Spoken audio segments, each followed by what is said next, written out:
Good morning student. बेटा अब हम कैदी और कोकिला को आगे पढ़ते हैं। देखो, क्यों हूँ पड़ी वेदना बोझ वाली सी, कोकिल बोलो तो क्या लूटा। अब यहाँ पर कवि है जो वो कारागार में बंद है, उसे केवल कोयल के बोलने की आवाज़ सुनाई दे रही है और वह आवाज़ है, वो आवाज़ उसे मीठी या मन को शीतलता या खुशी प्रदान करने वाली नहीं है, बल्कि वह उसे चीख के समान प्रतीत होती है। और वही कोयल से वह पूछ रहा है क्या कि कोकिल, हे कोयल, तुम मुझे बताओ क्यों हुक हुक होती है चीख, उसकी आवाज़, उसका कूकना क्यों हुक पड़ी, कि तुम अचानक से क्यों कूकने लगी हो, क्यों चीख रही हो वेदना बोझ वाली सी।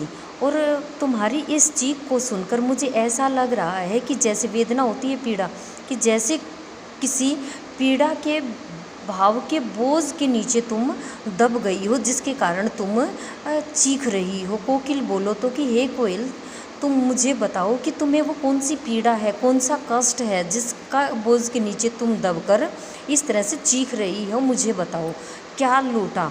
अब यहाँ पे कवि कहता है कि तुम्हारा क्या लूट लिया है। अब कोयल के पास लूटने के लिए क्या होता है, उसके पास उसकी जो आवाज़ होती है, मधुर आवाज़ है, वही है उसकी संपत्ति। अब देखो, मृदुल मृदुल होता है, कोमल और वैभव होता है उसकी संपदा, धन संपत्ति।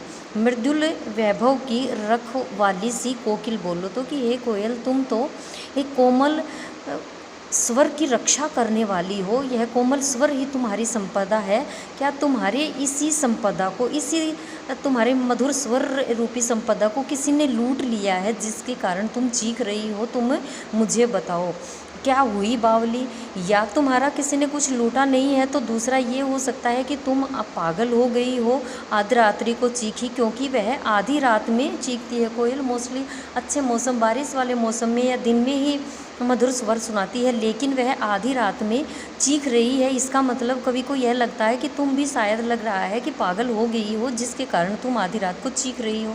कोकिल बोलो तो कि हे कोयल, तुम मुझे बताओ किस दावानल की ज्वालाएं हैं दिखी। कोकिल बोलो तो कि दावानल होता है जंगल की आग, या फिर ऐसा अनुमान लगाता है कवि कि तुमने किसी जंगल में लगी आग की लपटें देख ली है, जिसके कारण भी तुम भय से इतनी रात को चीख रही हो। मुझे तुम बताओ कि तुमने ऐसा क्या देख लिया है जिसके कारण तुम आधी रात को कूकने पर मजबूर हो गई हो।